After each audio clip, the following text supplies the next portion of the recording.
ben, vous l'avez là. Mais je vais quand même vous les écrire, sans que vous les ayez dans le Google Colab.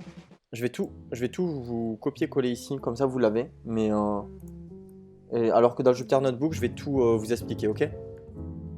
Donc là, ça va faire des erreurs, c'est normal. Bon, au pire, je fais d'abord dans le Jupyter Notebook et après, je vous explique. Ok. Donc, ouais, désolé, je m'attendais pas du tout à ce que ça ne marche pas. À ce que ça ne marche pas, en fait. Le Google Colab sur ça. Donc voilà, donc là, j'ai tout simplement un dataset avec ici le code qui est les états. Donc là, le nom des états. Catégorie, ben, est-ce que c'est un état ou c'est autre chose? Donc là, ce sera que des états. Ici, donc il s'appelle Agri Export, donc c'est tout ce qui est agroalimentaire, les exports agroalimentaires. Donc ça, c'est total en tonnes. Donc par exemple, Alabama, c'est 1390 tonnes, je pense, à l'année.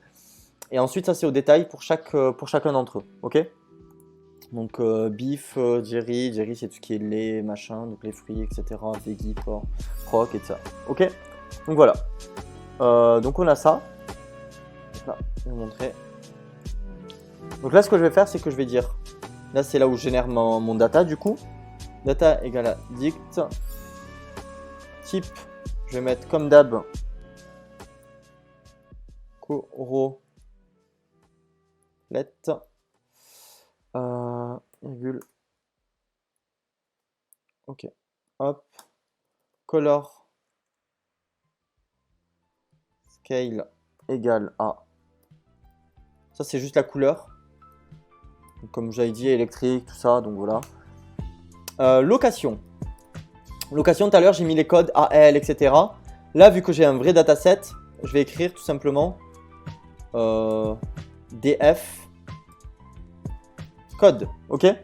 Donc là, tout simplement, je lui dis que mes locations, au lieu de, comme tout à l'heure, vous vous souvenez, j'ai écrit ici AL, CA et tout ça, ben là, du coup, vu que je les ai dans ma colonne code, donc je lui dis juste que c'est ma colonne code. Ensuite, Z, je vous avais dit que c'est important le Z, DF.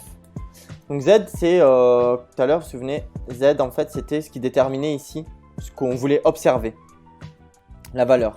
Donc là, par exemple, on pourrait voir le total export directement. Donc, DF, on va mettre total export.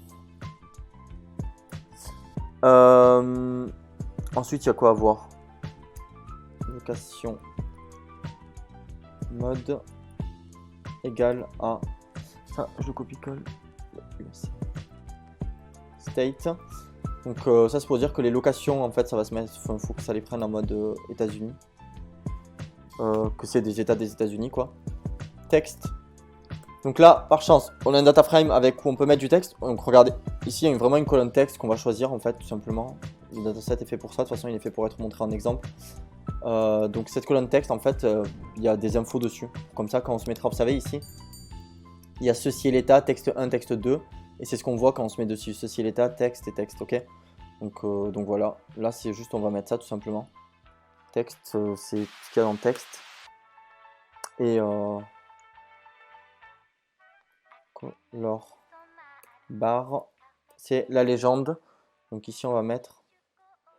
Je crois que ici plutôt c'est pas. Ouais, c'est pas. Donc c'est en millions de dollars et non pas en tonnes. Total export.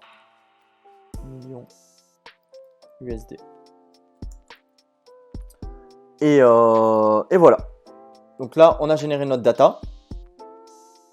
Un problème avec color bar. Ah oui, parce que j'ai pas mis de virgule ici. Ok, donc pas d'erreur, tout va bien. Layout. Donc ça, c'est pour le calque. Layout, c'est dict. Hop. Je vais enlever ça. Je vais montrer après. Hop. Ouais, bon, on va les laisser. Quoique ici, je mettrai plutôt white. Alors, ça fait quoi? Donc ça, c'est tout simplement le titre de la carte.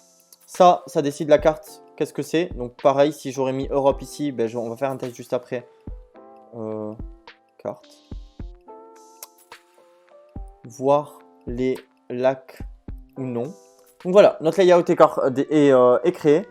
Tu peux essayer avec ce genre de carte de la France et de ses départements. Oui, j'ai trouvé des Jupiter Notebook de personnes qui s'en servent sur la France.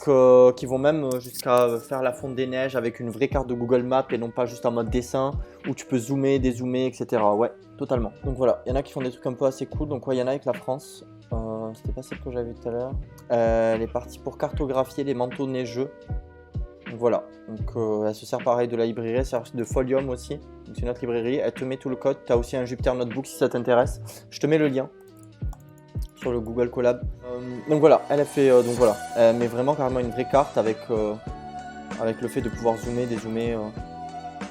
Enfin là du coup c'est que des images, mais elle met le... Bon, de toute façon tu iras chercher même ce lien dans le lien que je t'ai déjà mis, mais du coup oui c'est possible. Hop, on reprend. Donc là, on a généré le layout. Comme tout à l'heure, je fais juste un copier-coller. iPlot de CoRoMap. Et voilà. Donc, il y a clairement donc, tous les états avec à chaque fois, regardez, si on se met dessus, on a le texte plus la vente en millions qu'ils ont fait. Et la couleur qui change en fonction de s'ils ont beaucoup vendu ou pas. Donc juste je teste les deux trucs ici, regardez, ici. Donc